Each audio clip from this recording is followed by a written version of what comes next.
दोस्तों जब भी हम घर बनाते हैं या फिर कोई कमर्शियल प्रॉपर्टी बनाते हैं, उसकी छत की जो मोटाई एक्चुअल में कितनी होनी चाहिए, हमारा इंडियन स्टैंडर्ड कोड मतलब आईएस कोड 456 क्या बोलता है। तो आज हम इसी विषय में हम बात करने वाले हैं। अगर आप जो है रेजिडेंशियल प्रोजेक्ट बना रहे हैं या फिर जो कोई कमर्शियल प्रॉपर्टी बना रहे हो, तो दोनों की जो छतों की जो मोटाई है वो हमें कितनी रखनी चाहिए, हमारा आईएस 456 जो इंडियन स्टैंडर्ड कोड है वो क्या बोलता है। तो आज हम इसी विषय के ऊपर बात करने वाले हैं और वीडियो जो है काफ़ी इंपॉर्टेंट होने वाली है। अगर आपको ये वीडियो पसंद आती है तो प्लीज़ वीडियो को लाइक कीजिए, चैनल को सब्सक्राइब, बेल आइकन प्रेस जरूर कीजिए ताकि जब भी नई वीडियो अपलोड करूँ आपको उसका नोटिफिकेशन मिल सके। देखिए दोस्तों, हमारा जो आईएस 456 कोड है, इंडियन स्टैंडर्ड कोड जो है 456, ये बोलता है कि अगर आप एक रेजिडेंशियल प्रोजेक्ट बना रहे हो, अगर आप एक मकान बना रहे हो, ठीक है,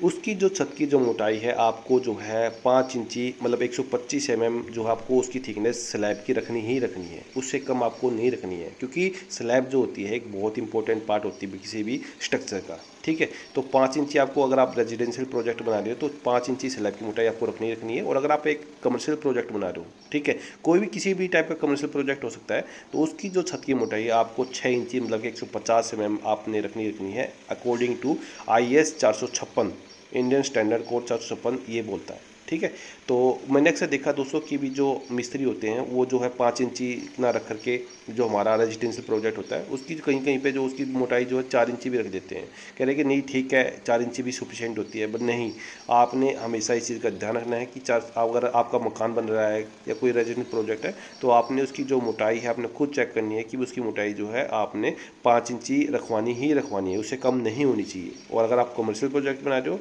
तो फिर उसकी जो मोटाई है स्लैब की वो 6 इंची 150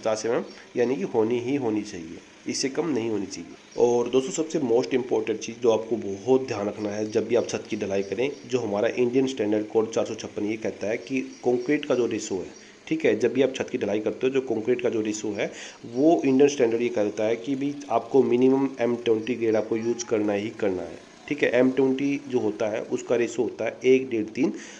कोशिश करो M20 से ऊपर, अगर आप थोड़ा M25 यूज़ करोगे तो वो बहुत अच्छा हो जाएगा, ठीक है।